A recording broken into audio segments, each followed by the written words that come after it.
Hello student, welcome to student study point. मैं Afroz sir और आप लोग का हमारी क्लास में स्वागत है। और मैं भारत में राष्ट्रवाद का आगे बढ़ाते हुए आज हम लोग बात करेंगे असहयोग आंदोलन का पृष्ठभूमि और रॉलेट एक्ट की बात करेंगे और जालियांवाला बाग हत्याकांड। रॉलेट एक्ट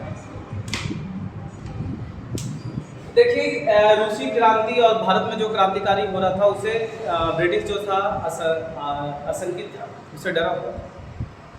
इसकी ही उपलब्ध में जो है वो एक जेम्स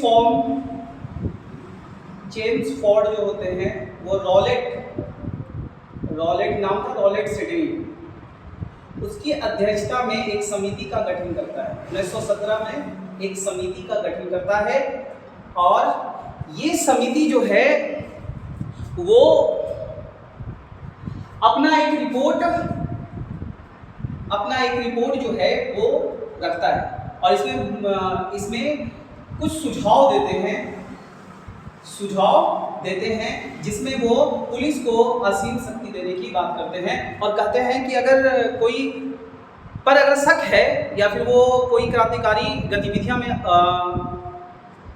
लिप्त है तो उसको बिना शक के बिना पर ही उसको सजा देने का इसमें प्रावधान था। इसको 1919 में ही इंपीरियल लेजिस्लेटिव से पास कर दिया गया। लेजिस्लेटिव से इसको पास कर दिया गया। हालांकि भारतीय जो थे इसके विरोध कर रहे थे कि ये कानून जो है ये पास ना हो। इस कानून का नाम क्या था? इस कानून का नाम था क्रांतिकारी एवं अराजकता अधिनियम नाम। प्रावधान की इसमें कि शक के बिना पर ही लोगों को 2 साल की सजा देने की इसमें प्रावधान था। जब ये रॉलेट एक्ट पास हुआ तो इसकी प्रतिक्रिया हुआ। गांधी जी ने इसको कहा, गांधी जी ने इसे अन्यायपूर्ण एवं लोगों के अधिकार को हनन करने वाला काम बताया। लोगों के अधिकार का हनन करने वाला कानून बताया। इसे लोग जो है काला कानून से भी पुकार रहे थे, काला कानून। कुछ लोगों ने इसको बिना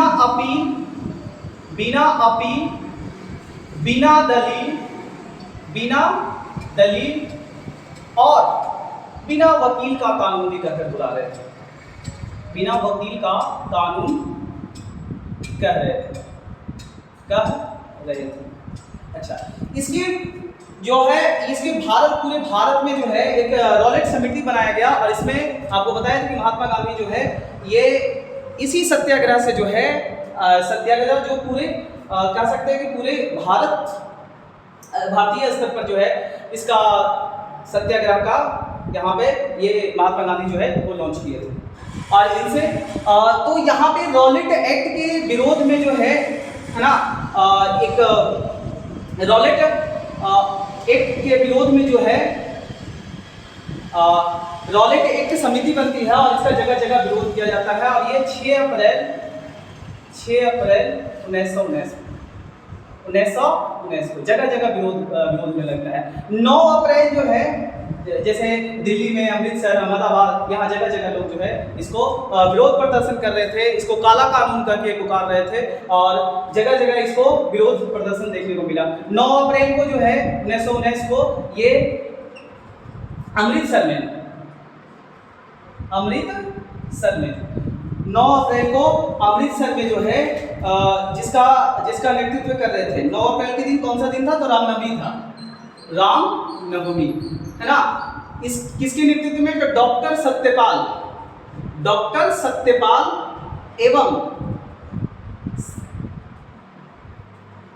एवं सैफुद्दीन किचलू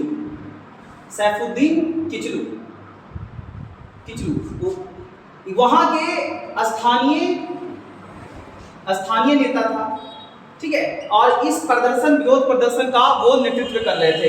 इनको क्या किया गया, इनको अरेस्ट कर लिया गया और अरेस्ट करने के बाद जो है वो अमृतसर से निर्वासित कर दिया। इससे प्रदर्शन जो है और बढ़ा और ये इसी प्रदर्शन में 10 अप्रैल को जो है इसमें हिंसा हो गई। 10 अप्रैल में सुना इसको, हिंसा हो गई, जिसमें पुलिस ने क्या किया कि लोगों पर गोलियां चला दिया, जिसमें लोग मारे गए। और गांधी जी जब अमृतसर जा रहे थे तो उनको रोक दिया गया। और 13 अप्रैल को क्या हुआ, 13 अप्रैल को है ना, वहां पे जो कमांडर थे, नाम क्या था, जो सैनिक को कमांडिंग कर रहे थे, उनका नाम था जनरल ओ डायर। उनको वहां सैनिक का पूरा कमान दे दिया जाता है और वहां जो है आपका मार्शल लॉ लगा दिया जाता है। इसी की प्रतिक्रिया में क्या होती है, जालियांवाला बाग हत्याकांड हो जाता है। हम लोग देखते हैं जालियांवाला बाग हत्याकांड, ठीक है। जालियांवाला बाग की अगर बात किया जाए तो ये क्या था, आप देखिए कि यहाँ बाग लिखा हुआ है, मगर ये क्या था, ये चारों तरफ से जो है मकान से घिरा हुआ था और एक संकीर्ण जगह था यहाँ से निकलने के लिए, ठीक है। और ये कहाँ था, जालियांवाला बाग जो है अमृतसर में है। जालियांवाला, वहां मेमोरियल बना दिया गया है, जालियांवाला बाग अमृतसर में, ठीक है। ये क्या था, चारों तरफ से मकान था, ठीक है, 4 दीवारी से घिरा हुआ था और एक संकीर्ण जगह था। वहां कुछ ही पेड़ थी और बीच में एक कुआं था।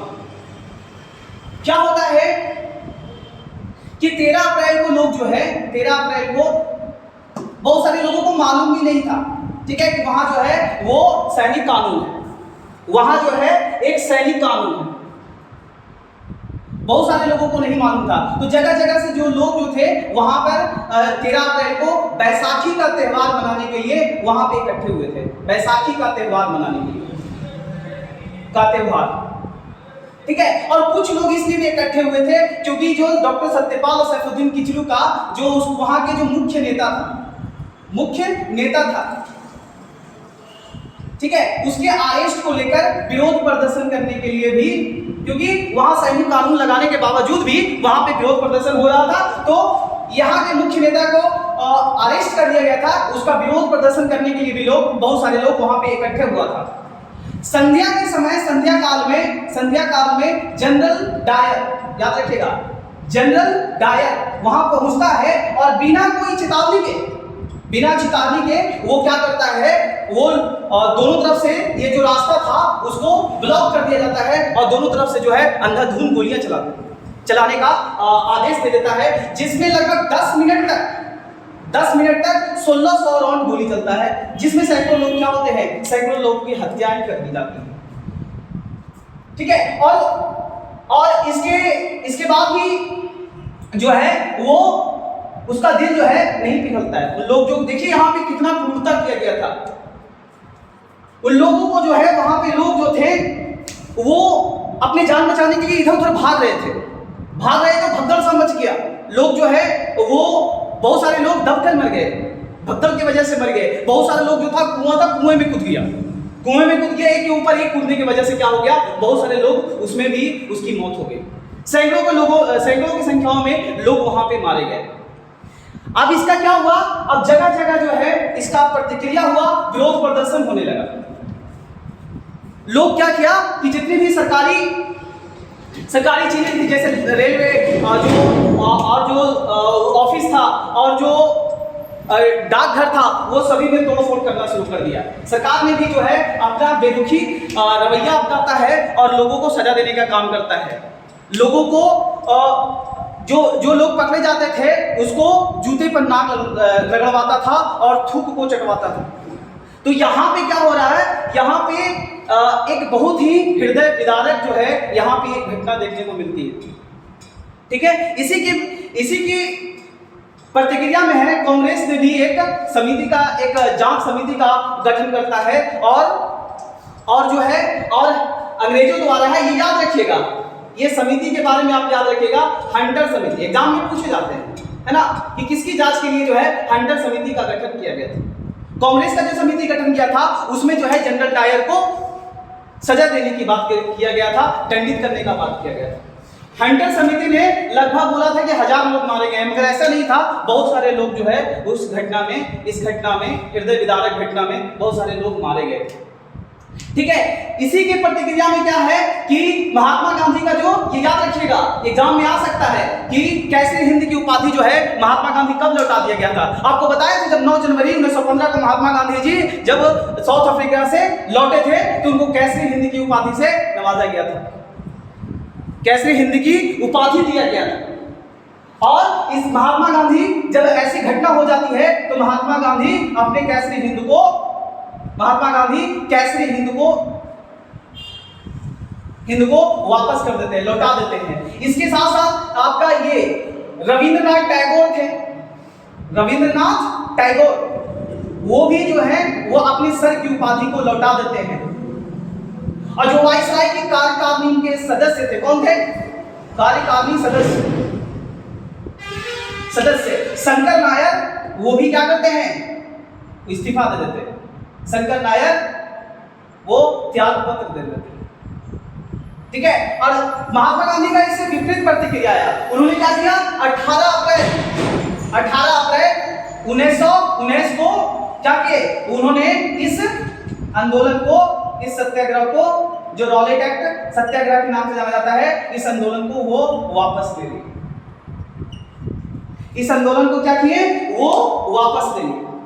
ठीक है, तो इन्होंने क्या आपको पता है 1757 में कांग्रेस की नींव रखी गई थी और इसने इस घटना ने क्या किया था? इस घटना ने पूरा हिला करके रख दिया।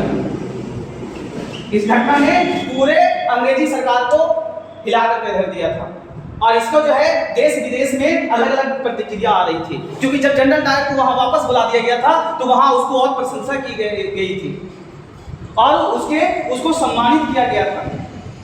ठीक है, तो ये जो है एक तरह से आप कह सकते हैं कि ये जो है उसके जो अंग्रेजों की जो नीयत थी वो उसका जो है पूरा खुलासा कर दिया जाता है, इस घटना से पता चल जाती है।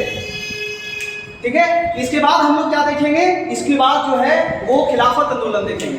आप लोगों को मालूम चला गया कि रॉलेट एक्ट क्या है और जालियांवाला बाग क्या है, और ये पूरा जितनी बातें लिखे हैं वो एग्जाम पॉइंट ऑफ व्यू से बड़ा इंपॉर्टेंट है, आपसे पूछा जाता है कि रॉलेट एक्ट समिति का गठन कब किया गया था, वो रिपोर्ट कब दिया। ठीक है, और जब इसे पास हुआ तो क्यों इसकी विरोध प्रदर्शन होने लगे, ये भी आपको आते हैं। और जालियांवाला बाग हत्याकांड के बारे में लिखा जाता है। आप लोग अगर हमें सुने होंगे तो आपको ये पूरा क्लियर हो गया होगा और एग्जाम में आप बिल्कुल लीजिए, सिर्फ वीडियो को आप देखिए और उसका अगर कॉपी कलम लेकर बैठिए, उसका नोट्स बनाइए, एग्जाम में पूरा बनेगा। ऑब्जेक्टिव जितनी बातें मैं लिखा हूं इससे क्या होगा कि आपके ऑब्जेक्टिव भी नहीं छूटेंगे और जितना अगर लिखने की बात आएगी तो आप पूरे इसको अच्छे तरीके से लिख सकते हैं, क्योंकि ये सब चीजों से भी ऑब्जेक्टिव में पूछा जाता है कि महात्मा गांधी कैसे हिंद की उपाधि कब लौटा दिए थे, रविंद्रनाथ टैगोर जो है सर की उपाधि कब लौटा दिए थे, है ना, कौन सी प्रतिक्रिया में वो सर की उपाधि लौटा दिए थे।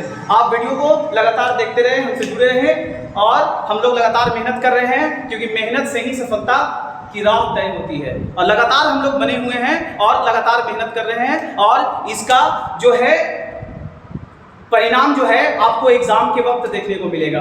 जब आप एग्जाम में बैठिएगा तब आपको लगेगा कि सब पढ़े हुए हैं, खाली सिर्फ वीडियो को आप देखिए और इसको नोट्स बनाकर बढ़िया से रिवाइज करिए। ठीक है, धन्यवाद।